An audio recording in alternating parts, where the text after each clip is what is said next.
Teman-teman, apakah Yesus adalah Tuhan yang menjadi manusia? Pertanyaan ini adalah pertanyaan banyak orang dan terutama orang-orang di luar Kristen, bukan orang yang percaya kepada Yesus. Dalam Kolose 1 ayat 15, keutamaan Kristus judulnya, Ia adalah gambar Allah yang tidak kelihatan, yang sulung, lebih utama dari segala yang diciptakan. Ia di sini adalah Yesus.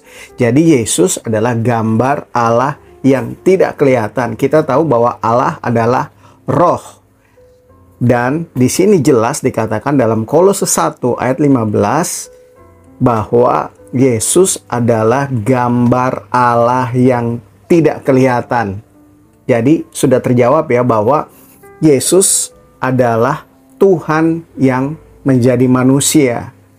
Yang berikutnya 16. Karena di dalam Dialah telah diciptakan segala sesuatu yang ada di sorga dan yang di bumi, yang kelihatan dan yang tidak kelihatan, baik singgasana maupun kerajaan, baik pemerintah maupun penguasa, segala sesuatu diciptakan oleh Dia dan untuk Dia.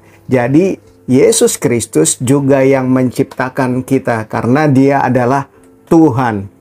17. Ia ada terlebih dahulu dari segala sesuatu dan segala sesuatu ada di dalam Dia. Jadi ini juga membuktikan bahwa Yesus Kristus ada sebelum Abraham. Dia ada di mana dunia diciptakan. Yesus adalah Tuhan, jelas tertulis dalam Kolose 1 ayat 15 sampai 17. Jadi Yesus juga adalah Roh Kudus itu sendiri, karena ketika Yesus naik ke surga, Dia berkata Dia akan mencurahkan Roh-Nya untuk tinggal diam di hati kita. Dan seperti dalam perkataan dalam Roma 8 ayat 11 dikatakan, saya akan buka bersama-sama teman-teman. Nah, begini tulisannya dalam Roma 8:11, dan jika roh Dia yang telah membangkitkan Yesus dari antara orang mati diam di dalam kamu, maka Ia yang telah membangkitkan Kristus Yesus dari antara orang mati akan menghidupkan juga tubuhmu yang fana itu oleh rohnya yang diam di dalam kamu. Roh Tuhan yang adalah Yesus Kristus itu sendiri diam di dalam diri kita. Jadi kuasa Yesus Kristus tidak bisa dipisahkan dari setiap orang-orang percaya kepada Yesus Kristus. Puji Tuhan.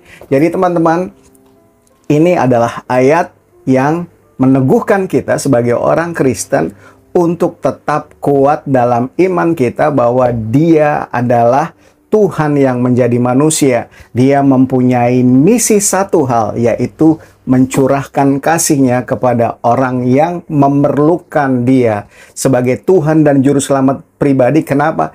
Karena Dia tahu, orang tersebut tahu bahwa hanya Yesus yang mampu mendamaikan dia dengan Tuhan.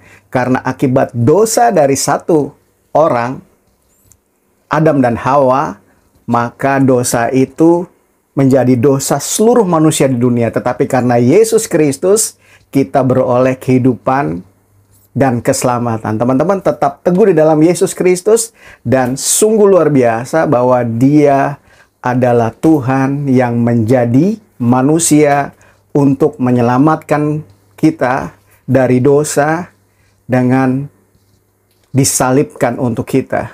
Teman-teman luar biasa, tetap percaya dan teguh. Tuhan Yesus memberkati.